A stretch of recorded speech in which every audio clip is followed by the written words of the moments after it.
जय हिंद मेरे डियर साथी, मैं आपका साथी विकास और आज हम देखने वाले हैं मादा जनन तंत्र। ये देखा जाए तो फीमेल रिप्रोडक्टिव पार्ट, रिप्रोडक्शन वाले यानी प्रजनन चैप्टर से लिया गया। एग्जाम के पॉइंट ऑफ व्यू से देखा जाए तो ये बहुत ही महत्वपूर्ण है। क्योंकि इसमें देखिए एक नर जनन तंत्र, एक मादा जनन तंत्र, दो ही जनन तंत्र है जो सचित्र वर्णन करने के लिए आपको देगा। जब भी देगा तब भी ये लॉन्ग क्वेश्चन में आपको अच्छे तरीके से डिफाइन करना रहेगा। ठीक है, आपको दिखा देते कितने क्वेश्चन में पूछा गया है। ठीक है, यहाँ से देख सकते हैं 2024 में क्वेश्चन में पूछा गया था मानव में मादा जनन तंत्र का सचित्र रचना कीजिए, मतलब चित्र बनाइए और संक्षिप्त में वर्णन करना। कितने नंबर का ये 4 नंबर का ये क्वेश्चन है। इसी तरह से देखा जाए तो ये बहुत सारे सेट में पूछा जाएगा। आपको मादा जनन तंत्र कभी भी आएगा तो कैसे लिखना है, देखिए एग्जाम में हेडिंग बहुत ज़रूरी होती है। तो सबसे पहले आप स्केच से हेडिंग डालेंगे मादा जनन तंत्र, हेडिंग डालेंगे। ठीक है, उसके बाद मादा जनन तंत्र होता क्या है, यहाँ पर आपको अच्छे तरीके से चित्र बनाना पड़ेगा। ये जो ऐसे करके आप अच्छे से यहाँ पर क्या करेंगे, एक प्यारा सा चित्र बनाएंगे। ठीक है, और चित्र में कौन कौन से भाग होते हैं उसको पहले यहाँ पर जितना लिख देंगे। जैसे आप ठीक मादा जनन तंत्र पर लिख रहे हैं तो ऐसे आप अंडरलाइन कर देंगे। यहाँ से चित्र बनाएंगे, चित्र में कौन कौन सा नाम लिखें यहाँ पर लिख दीजिएगा। उसके बाद क्या करिएगा, यहाँ पर नंबरिंग करके एक नंबरिंग डाल के और उसका हेडिंग डाल के, जैसे हमारे यहाँ कुछ भी लिखे हैं, जैसे मान लेते हैं आप ये चीज़ लिखे हैं, अंडाशय लिखे हैं या मतलब ओवरी लिखे हैं। ठीक है, ये तुम्हारे पास क्या हो जाएगा, अंडाशय लिखे हैं। ठीक है, अंडाशय लिखे हैं तो यहाँ पर क्या कर देंगे, अंडाशय हेडिंग डाल देंगे। क्या डालेंगे, अंडाशय हेडिंग डालेंगे। फिर अंडाशय के बारे में 2-3 पॉइंट लिख देंगे। फिर दूसरा हेडिंग जो भी रहेगा वो भी आप लिख देंगे। देखिए अब इससे कहे बोल रहे हैं लिखने के लिए, देखिए एग्जाम में आप मादा जनन तंत्र डाल दिए, चित्र डाल दिए, चित्र को अच्छे से यहाँ लिख दिया। अब एक एक हेडिंग डाल के एक्सप्लेन करेंगे। टीचर देखते ही जान जाएगा अच्छा यदि चित्र सही बनाया और ये यहाँ पर ये हेडिंग सही डाला तो आगे वो अच्छे से एक्सप्लेन कर रखा है, लड़का होशियार है। यही सिर्फ टीचर देखते हैं। अब का तुम सोचो 2 पेज तुम 6 नंबर में मान लेते दे दिया जाए तो अब 2 पेज थोड़ी ना पढ़ेगा कि अच्छा एक एक लाइन पढ़े, ऐसा नहीं होता। वो हेडिंग देखता है कि एक्चुअल में कैसा ये लिखा गया है। तो हेडिंग पे आप ज़्यादा फोकस करिएगा। कोई भी सब्जेक्ट हो, चाहे इंग्लिश हो, चाहे सामाजिक विज्ञान, चाहे हिंदी हो, चाहे साइंस हो, कोई भी हो। ठीक है, तो आपके सामने ये आपके लिख रखा मादा जनन तंत्र यानी फीमेल रिप्रोडक्टिव सिस्टम। इसको अब धीरे धीरे क्या करना पड़ेगा, एक्सप्लेन करना पड़ेगा। तो सबसे पहले हम क्या कर देते हैं, आपके सामने चित्र बनाते हैं। देखिए आप कॉपी पेन निकाल लीजिए और हमारे ही साथ क्या कर दिया, आप बनाइए। देखिए हमारे ही साथ बनाएंगे तो आपका बहुत ही अच्छे से समझ में आया हो। ठीक है, आएगा। ठीक है, उसी को आपको क्या करना, जो भी दिया गया है उसी को हम यहाँ से बना देते हैं। ठीक है, आपके सामने ये प्यारा सा ऐसे ब्रैकेट बना देते हैं, इसी के अंदर हम यहाँ से चित्र बना देते हैं। ठीक है, ये हो गया इनके बारे में। अब इसी ब्रैकेट में एक्चुअल में देखिए अच्छे से चित्र बनाएंगे ना तो देखिए बायो में देखा जाए तो बहुत अच्छा से चित्र यदि बनाएंगे तो बहुत अच्छा परफॉर्म कर पाएंगे। ठीक है, तो सबसे पहले देखा जाए तो नेमिंग वगैरह फिर थोड़ा सा याद रखिएगा। क्योंकि नेमिंग नहीं याद रखेंगे तो बहुत सारी दिक्कतें होंगी। जैसे अब बनाना स्टार्ट करते हैं। देखिए ये आपके सामने ये हो गया एक स्टेप। ठीक है, इसे आप ऐसे, आप यदि पेंसिल से बनाना चाहते हैं तो पेंसिल से बनाइए, स्केच से बनाना चाहते हैं स्केच से, पेन से बनाना चाहिए, किसी चीज़ से बना सकते हैं। ये आपके सामने ये हो गया यहाँ से। ठीक है, और दूसरा आपके सामने ये हो गया यहाँ से। ठीक है, ये एक स्टेप हो गया। अब स्टेप बाय स्टेप बनाइए। ये हो गया बटरफ्लाई शेप हो गया। यहाँ से देखा जाए तो इसको थोड़ा सा और आगे की तरफ लाते हैं। यहीं पर हम अभी क्या बनाएंगे, ओवरी बना देंगे। ठीक है, ये हो गया यहाँ से। उसके बाद यहाँ से करके ये वाला थोड़ा सा चौड़ा बना दीजिएगा, ऐसे करके ऐसे कर दीजिएगा यहाँ से। ठीक है, ये वाला पोर्शन ये हो जाएगा यहाँ से। ठीक, इस वाले को घुमा के नीचे की तरफ लाना। इतना यदि बना लिए होंगे, ठीक है, इतना यदि बना लिए होंगे तो यहाँ पर क्या करिए, ऐसे घुमा के थोड़ा सा ऐसे आप यहाँ से लाइए, इसको घुमा के थोड़ा सा आप यहाँ से ऐसे लाइए। ठीक है, ये हो गया यहाँ से। ठीक, अब क्या कर देते हैं, ठीक इसको आगे की तरफ बढ़ाते हुए क्या कर देते हैं, अंदर की तरफ ऐसे भगा देना है। ठीक है, ये अंदर की तरफ हो गया इनके बारे में। इसको कर देना है इधर। ठीक है, इसको कर देना इधर। ये हो गया आपका। देखिए इतना इजी तरीके से हमने बना दिया। इसका थोड़ा सा मुंह को क्या कर देते हैं, ऐसे कर देते हैं। ठीक है, और यहीं पर आप दूसरे पेन से चाहे इसी पेन से बना सकते हैं। यहीं पर हमारे पास क्या होता है, ये ओवरी होता है, ये इससे अटैच होता है, इधर भी थोड़ा सा अटैचमेंट होती है। ये आपके सामने क्या होगा, ये एक्चुअल में अंडा होता है, यही एक्चुअल में अंडा निकालने का काम करता है। ठीक है, इसके बारे में थोड़ा सा यहाँ पर कर देते हैं। ठीक है, ये हो गया। जितना आप अच्छे से शेडिंग करेंगे उतना अच्छा नंबर पाएंगे। ये हो गया। अब इसका नेमिंग कर देते हैं। ठीक है, नेमिंग करने से पहले थोड़ा सा अंदर डिजाइन वगैरह बना देते हैं। ठीक है, ये हो गया इनके बारे में। और इधर से आते हैं। ठीक है, ये तुम्हारे पास हो गया यहाँ से। अब इतना यदि कर देंगे तो आपको एग्जामिनर एकदम बढ़िया तरीके से नंबर देगा। ये फीमेल रिप्रोडक्टिव का प्यारा सा डायग्राम है। ठीक है, प्यारा सा डायग्राम है। अब इसका नेमिंग, जब तक नेमिंग नहीं करेंगे तब तक काम नहीं होने वाला है। अब क्या करेंगे इसके लिए, ठीक, आप भी स्केच ऐसे ले लीजिएगा। ठीक है, या पेंसिल ले, ऐसे देखो यहाँ से करके, हम हाथ से करते मतलब आप स्केल से करिए। इसको क्या बोलते हैं, इसी को अंडाशय बोलते हैं। ठीक है, ये तुम्हारे पास ये जो पोर्शन है इसी को क्या बोला जाता है, अंडाशय बोला जाता है। ठीक, अंडाशय मतलब ओवरी। ये तुम्हारे पास क्या हो जाएगी, इनकी संख्या कितनी होती है, 2 की संख्या में होती। देखिए, एक इस साइड एक इस साइड। ठीक, ये डायग्राम हो गया। इस वाले पोर्शन को क्या बोलते हैं, हम देखो उतना ही लिखते हैं जितना आप एग्जाम में लिख सकें। इस वाले को पूरे अंडवाहिनी बोला जाता है। क्या बोला जाता है, ये तुम्हारे पास क्या हो जाएगा, अंडवाहिनी बोला दिया जाता है। ठीक है, अंडवाहिनी हो जाएगा यहाँ से। ये भी तुम्हारे पास कितने नंबर में होता है, 2 नंबर में। अंडवाहिनी मतलब ऐसी अंड नलिका भी लिख सकते हैं, कोई टेंशन नहीं। ये अंड क्या करता है, जो भी अंडा बनता है एक जगह से दूसरी जगह स्थानांतरण करने का काम करता है। ठीक, ये हो गया। इसको इंग्लिश में क्या बोलते हैं, फलोपियन ट्यूब या ओविडक्ट के नाम से भी जाना जाता है। ठीक है, ठीक है, ये अंडवाहिनी हो गया। अब यहाँ से यहाँ तक अंडवाहिनी। अब कोई पूछेगा निषेचन की क्रिया कहाँ पर होती है, यानी फीमेल रिप्रोडक्टिव सिस्टम में निषेचन की क्रिया कहाँ पर होती, तो बोल देंगे अंडवाहिनी के अंदर होती है। अभी एक्सप्लेन करेंगे। एक स्टेप हो गया। अब आते हैं, ये जो तुम्हारे पास क्या होगा, ये वाला जो पोर्शन है, ठीक है, ये वाला जो पोर्शन है इसी को क्या बोला जाता है, गर्भाशय यानी बच्चेदानी, जिसे नॉर्मल भाषा में बोला जाता है। ये आपके सामने क्या हो जाएगा, गर्भाशय हो जाएगा। क्या हो जाएगा, गर्भाशय हो जाएगा, जिसे हम नॉर्मल भाषा में क्या बोलते हैं, बच्चेदानी यानी यूट्रस बोला जाता है। ये हो गया। इसकी संख्या कितनी होती है, 1 होती है। इसी में 9 मंथ बेबी धीरे धीरे क्या कर देता, ग्रो करता। ठीक, अब ये जो लाइनिंग है, इस लाइनिंग को एक नाम दिया जाता है, जिसका नाम दिया जाता है इंडो। ठीक है, इंडोमेट्रियम दिया जाता है। क्या हो गया, एंडोमेट्रियम। इसके बारे में केवल सुन लोगे तभी काम हो जाएगा। ठीक है, इंडोमेट्रियम बोला दिया जाता है। और ये वाले भाग को क्या बोला जाता है, इसी वाले भाग को क्या बोला जाता है, वेजाइना बोला जाता है, यानी योनि बोला दिया जाता है। ठीक है, योनि बोल दिया जाता है। ये योनि हो गया। अब क्या होता है, आप दूसरे स्टेप में समझिए। योनि के बाद आपका जो भी पोर्शन, ये बाहर वाला पोर्शन भाग होता है, जो यानी ठीक है, यहाँ पर देखा जैसे फूला हुआ भाग होता है ना, ऐसे जो फूला वाला भाग होता है उसे क्या बोलते हैं, वल्वा बोला जाता है। ठीक है, भगोष्ठ बोल दिया जाता है। इंग्लिश में देखा जाए तो भगोष्ठ यानी वल्वा नाम दिया जाता है। इतना चीज़ आप अच्छे तरीके से कर देंगे, आपका कितने नंबर, 6 नंबर बन के चल जाएगा इस क्वेश्चन से। ये डायग्राम बनाना पड़ेगा। इसी डायग्राम को हमने यहाँ पर लिखा हुआ है।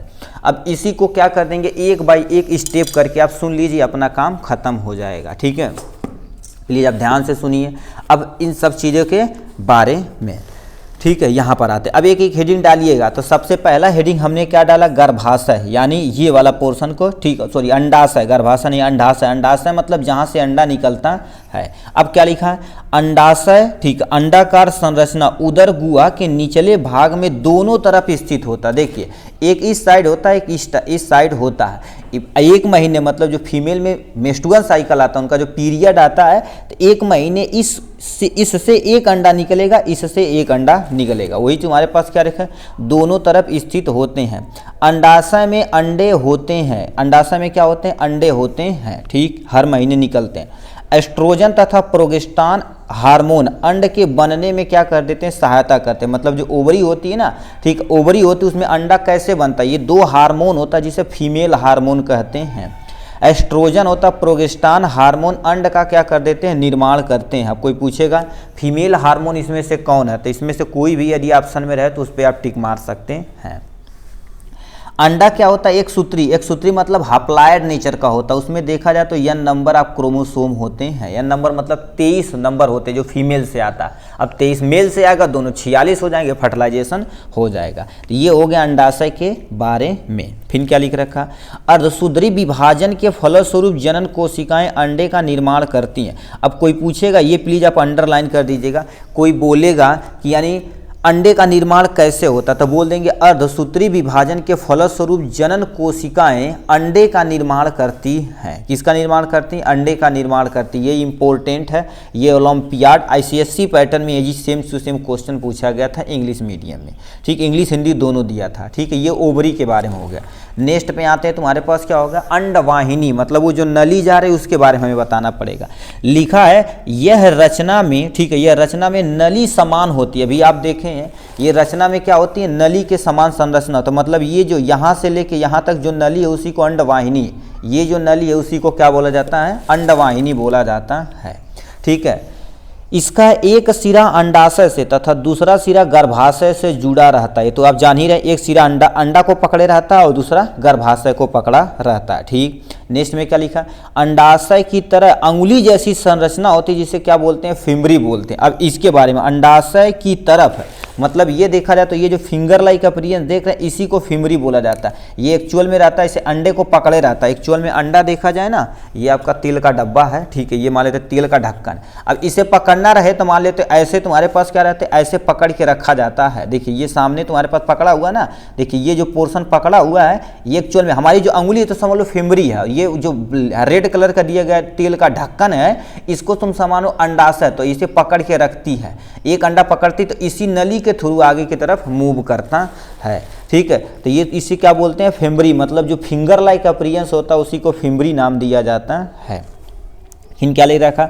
निषेचन की क्रिया अंडवाहिनी में होती है। प्लीज इसे आप अंडरलाइन कर लीजिएगा क्योंकि MCQ में पूछा गया क्वेश्चन है। निषेचन की क्रिया कहाँ संपन्न होती है? तो बोलेंगे फलोपियन ट्यूब या अंडवाहिनी में बोला जाता है। यदि हिंदी नहीं समझ में आता थोड़ा सा इंग्लिश वर्जन आप देख लेंगे तो आप इजीली समझ जाएंगे। ठीक है, क्योंकि बायो में इंग्लिश ज़्यादा थोड़ा सा आप समझ जाएंगे। ठीक है, तो ये तुम्हारे पास अंडवाहिनी में होती है। 2 हेडिंग हो गया। ठीक, अब क्या आते हैं? नेक्स्ट पे आ जाते हैं। ठीक है, नेक्स्ट पे तुम्हारे पास लिखा गर्भाशय, मतलब जिसे हम बच्चेदानी बोलते हैं। अब ये क्या होता है?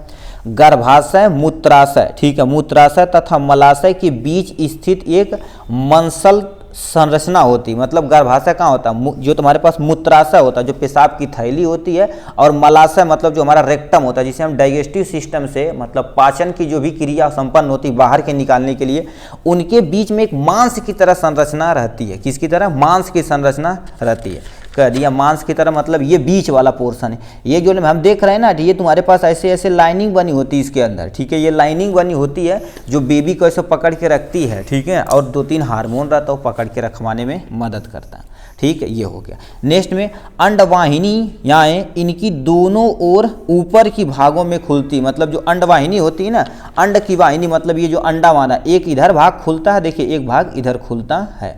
ठीक है, दोनों भाग खुलता है। अभी हम आपको निषेचन की प्रक्रिया कैसे संपन्न होती है उसे भी हम डायग्राम दिखा रहे हैं अच्छी बुक में। ये हो गया। गर्भाशय का मुख्य कार्य निषेचन अंड को परिवर्धन मतलब पालना काल में, ठीक है, काल में जब तक कि गर्भ विकसित होकर शिशु के रूप में जन्म न ले आश्रय तथा भोजन प्रदान करता है। मतलब जिसे बच्चेदानी बोलते हैं। बच्चेदानी क्या करता है? एक बैग की तरह स्ट्रक्चर होता है, मांसल संरचना होती है आफ्टर निषेचन। मतलब मेल और फीमेल जब रिप्रोड्यूस करते हैं यानी सेक्स करते हैं, इंटरकोर्स करते हैं, तो जो हमारा मेल का स्पर्म होता है उसमें जाके इंटर करता है। कहने का मतलब देखिए, at the time of sexual reproduction mail sperm inter into the vagina, मतलब ये मेल जो तुम्हारे पास होता है उसका स्पर्म यहाँ से इंटर करता है और जाके ये क्या करेगा? अंडे को फर्टिलाइजेशन करेगा। ये 1 महीने तक लगभग जब 64 सेल बन जाता तो जाके यहाँ पर क्या कर देता? फीमेल के बच्चेदानी में इम्प्लांट करता। इसीलिए ये तुम्हारे पास ऐसे ये फिंगर लाइक अपीयरेंस होती है। ठीक है, ये होती है। और यही एंडोमेट्रियम क्या कर देती है? फिंगर लाइक अपीयरेंस होती है ना, इसी को एंडोमेट्रियम बोलते हैं। जब उनका क्या हो जाता है, यहाँ से स्पर्म नहीं जाता तो उनका मेंस्ट्रुअल साइकिल यानी पीरियड देखा जाए तो यही पूरी लाइनिंग क्या हो जाती है? ऐसे ब्रेक हो जाती है। ऐसे लाइनिंग ब्रेक हो जाती है। कुछ मात्रा में म्यूकस होता है, स्पर्म होता है, स्पर्म नहीं एक्चुअल में अंडा होता है। फीमेल में अंडा होता है और म्यूकस होता है कुछ ब्लड के, क्योंकि ये लाइनिंग जब डिसअपियर होगी मतलब कटेगी तो म्यूकस के द्वारा करना कम से कम उनका मेंस्ट्रुअल जो साइकिल आता है जिसे पीरियड बोलते हैं 3 दिन तक कंटिन्यू आता रहता है जब तक ये क्लीन नहीं हो जाता। ये नेचुरल प्रोसेस है। ठीक है, उस पर हम कुछ भी नहीं कर सकते भाई। हर 28 डेज मतलब 28 दिन के अल्टरनेट पे होता है। ये हो गया इनके बारे में। फिर क्या दे रखा? अब तो जान ही गए निषेचन के बाद जब जो बेबी जो बेबी ग्रो करता है, ठीक, उसी को भोजन यहाँ प्रदान किया जाता है, भोजन। और जब तक 9 मंथ डेवलप नहीं हो जाएगा तब तक वो बेबी वहाँ से आराम से मज़े से रहेगा। नेक्स्ट में क्या लिख रखा है, योनि के बारे में, ये लास्ट एंड फाइनल पोर्शन हो जाएगा। अब ये क्या लिख रखा है, यह मादा के बाह्य जननांग होते हैं, मतलब सबसे बाहरी वाला हिस्सा होता है, जो एक लचीला मांसपेशी से मिलकर बना होता है। योनि के द्वार शुक्राणु जो गर्भाशय और तक पहुंचाया जाता है, ठीक। अब इसका डायग्राम आप अच्छे से देखिए, रुक जाइए 1 मिनट, ठीक है। आपके सामने ये देख सकते हैं प्यारा सा डायग्राम, जो बोले हैं ना, देखिए ये जो जा रहा है ये स्पर्म जा रहा है। और याद रखिए, एक बार जब मेल इंटरकोर्स करता, मतलब सेक्स करता है, तो 200 से लेके 300 मिलियन स्पर्म एक बार में वो प्रोड्यूस करता। कितना, 1 2 नहीं, 200 से लेके 300 मिलियन स्पर्म प्रोड्यूस करता। अब ये देखिए भाग कर जाएंगे यार, अंडे को देखो, ये वाला पोर्शन देखिए, अंडे को फर्टिलाइजेशन किए, ये स्पर्म मतलब मेल वाला पार्ट है, और ये तुम्हारे पास फीमेल मतलब जो अंडे से निकला हुआ अंडा है, ठीक है। ये देखिए हो गया। अब ये होने के बाद देखिए ये चला गया, इसके अंदर निषेचन हो गया, यानी फर्टिलाइजेशन हो गया। तो दूसरे स्टेप में क्या करेगा, ऐसे होगा, देखिए ये फर्टिलाइजेशन होगा, तो धीरे धीरे धीरे धीरे धीरे धीरे डेवलप करते करते आएगा। देखिए ये हमारे यूट्रस में क्या हो गया, इम्प्लांट हो गया आराम से, ठीक है, यूट्रस में इम्प्लांट कर गया। अब यूट्रस में इम्प्लांट कर दिया गया, तो ये बेबी धीरे धीरे देखिए क्या कर दे, ये देखो बेबी धीरे धीरे यहाँ पर क्या कर रहा है, ग्रो कर रहा है। अब बेबी धीरे धीरे जब ग्रो करेगा, ठीक है, अब तुम सोचे होगे, ठीक है, बेबी एक्चुअल में तुम सोचो ऐसे भनभन भनभन घूमता नहीं है, एक बार ये इधर जाता क्लॉकवाइज, एक बार एंटी क्लॉकवाइज घूमता है, मतलब ठीक है, ऐसे घुमाया जाए। मान लेते हैं तुम्हारे पास कोई चीज़ आ जाता है, जैसे ये हमारे पास है, ये तो कैनुला है, ठीक है। देखो एक बार देखो एक्चुअल में कैसे घूमता, एक बार ऐसे घूमता, फिर ऐसे घूमता, फिर ऐसे घूमता, फिर ऐसे घूमता, मतलब इसी के अंदर ऐसे और ऐसे ऐसे ऐसे, तुम सोचो ऐसे ऐसे घूमे तो ये एम्बिलिकल कॉर्ड है, जिसे हम नाभि के द्वारा, मतलब अपने ढूंढी से लगा होता ना, ये फंस जाएगा, जैसे दिक्कत हो जाएगी, ठीक है। अब जब बेबी डेवलप हो जाता तो अपने पैर से, देखिए अपने पैर को इस यूट्रस पे, मतलब बच्चेदानी पे पुश करता, और ये वाला सिरा क्या हो जाता है, उसका बाहर निकल जाता। अब जब बाहर निकल जाएगा तो देखिए चिल्ला रहे हैं, अब ये आएगा मारेगा, पूरा तबाही मचा देगा, ठीक। अब तुम सोचो एक फीमेल किसी बेबी को डेवलप करने में कितना स्ट्रगल करती है, और वही बेबी जब बड़े होते हैं तो अपने मम्मी पापा कहते हैं हमारे लिए किया क्या है, ठीक है। ये तो भाई बड़ी गलत है, ठीक है। ये हो गया इनके बारे में। अब जब स्पर्म नहीं जाता, देखिए ये मेंस्ट्रुअल साइकिल जो उनके पीरियड होता है, यही देखो न फर्टिलाइजेशन नहीं होता तो ऐसे कट के क्या हो जाता है, बाहर चला आता है, ठीक है। तो वही चीज़ें यहाँ से लिखा गया है। तो इतना चीज़ आपको क्या होगा, योनि, यही तुम्हारे पास क्या होता है, जो सबसे बाहरी वाला हिस्सा कोशे को योनि कहते हैं। शुक्राणु गर्भाशय में पहुँचाया जाता है योनि के ही द्वारा, ठीक है। इतना चीज़ आप एक्सप्लेन कर देंगे, आप बहुत ही सटीक तरीके से आप क्या कर देंगे, काम हो जाएगा, ठीक है। चलिए आज के लिए बस इतना ही, फिर मिलेंगे नेक्स्ट वीडियो में नेक्स्ट टॉपिक के साथ। तब तक के लिए bye bye and take care.